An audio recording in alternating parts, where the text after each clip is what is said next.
Hey there everybody, Matt Busby again for Track Tuesdays, and this week we're talking about helmets. Big thing that you got to have to do pretty much anything out here at NCM Motorsports Park. Again, it's another thing, a lot like harnesses last week. It's something that we get a lot of questions on, and there's a lot of misinformation about. We have a few different helmets that we offer here in the Winding Road Racing at NCM store. Obviously, we've got the Stilo Carbon, which is about $2,000, all the way down to our G-Force Open Face. So there's a few different things that you need to take into consideration when you're getting ready to buy a helmet. So first and foremost, you want to look at certification, and we require a Snell rated helmet for everything that we do, specifically a Snell SA rated helmet. So there's three different really common types of Snell certifications.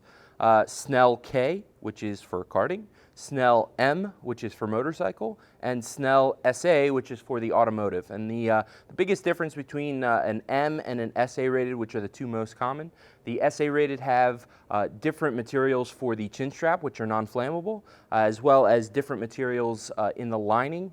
Same with some of the designs are differently. So you're going to have different kind of forces applied to that helmet than a motorcycle helmet would. So specifically to the SA, every time you see a Snell certification, you're going to have a year afterward. There are a lot of SA 2010 helmets still out there. Generally, a Snell rating lasts about 10 years. This year would be the expiration of the Snell SA 2010, but I think we've gotten a grace period of 12 months before the SA 2020 helmets come out to where an SA 2010 helmet is still allowed at HPDEs, racing, time trials, that kind of fun stuff. We really hate to see M-rated helmets on the racetrack. We don't allow them in a lot of groups because they don't have the fire protection that you would normally have in an SA rated helmet, which can be really dangerous if you're in a vehicle that's on fire and your chin strap can catch fire or your lining can catch fire. That makes it really distracting to get out of the car and be safe. After you've decided what kind of Snell certification that you want to have, you have a lot of different options as to the style, brand, price point that the helmets we have to offer. First and foremost, we've got the least expensive option, which is going to be our open-faced helmets. These do have the Nomex, like the fire retardant stuff, inside the helmet, so they do meet that Snell SA-rated certification. However, you don't have that protection, that face protection, just in case you do have a fire in the car. You don't have that visor that you can kind of seal to kind of keep by yourself a few seconds to get out of the vehicle. So we do recommend most folks to buy a full-face helmet, and if you do buy a full-face helmet, don't take the visor off. That visor's there as a safety thing, not as kind of like an aesthetic or sunglasses kind of thing. You can do that. We can sell you extra shields and stuff like that with different kind of protection, different kind of tints on them.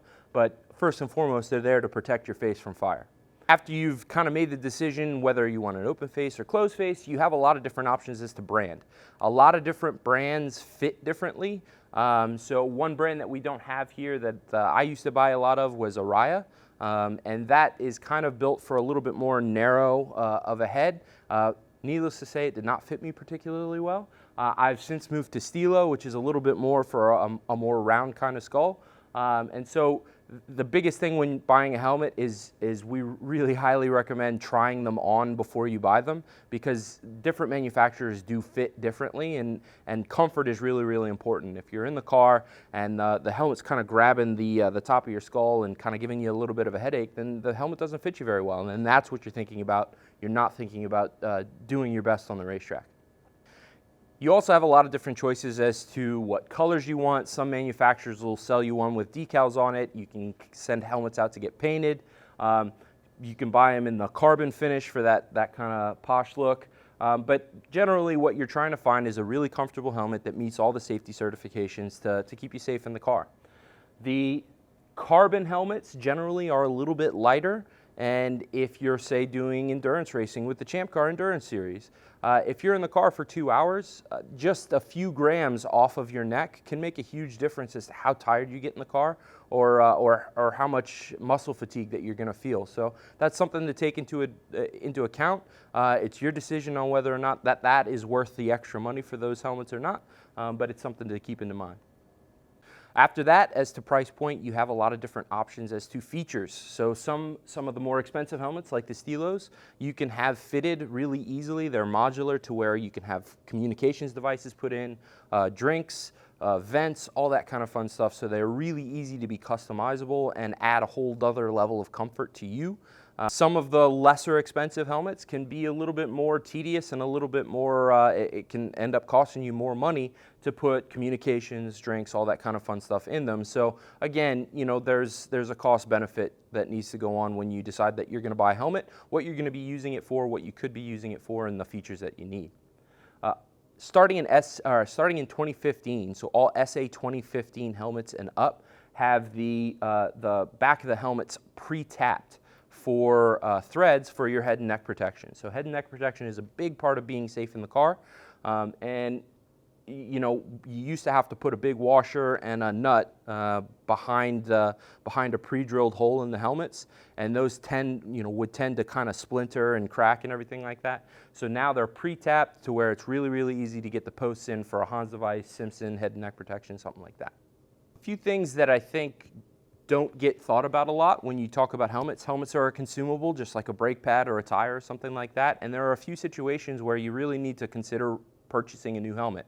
It may pass tech, it may look fine, but certain things, technically anytime you drop a helmet from more than 18 inches or higher, the helmet's done. You get micro cracks in the shell, and then that means that shell is not going to perform the way it was designed in case of some sort of blunt force trauma. So we have this one where it already has some cracks in it. This is a junk helmet now. So we have it for display purposes only. Somebody dropped it, and now it's a showpiece.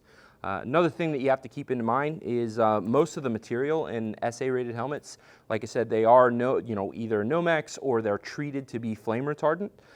The more you sweat in this material, the less effective it becomes at combating fire.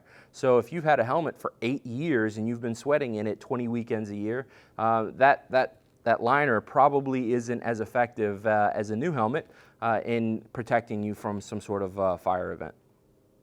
You have a lot of options when you're looking to buy a helmet.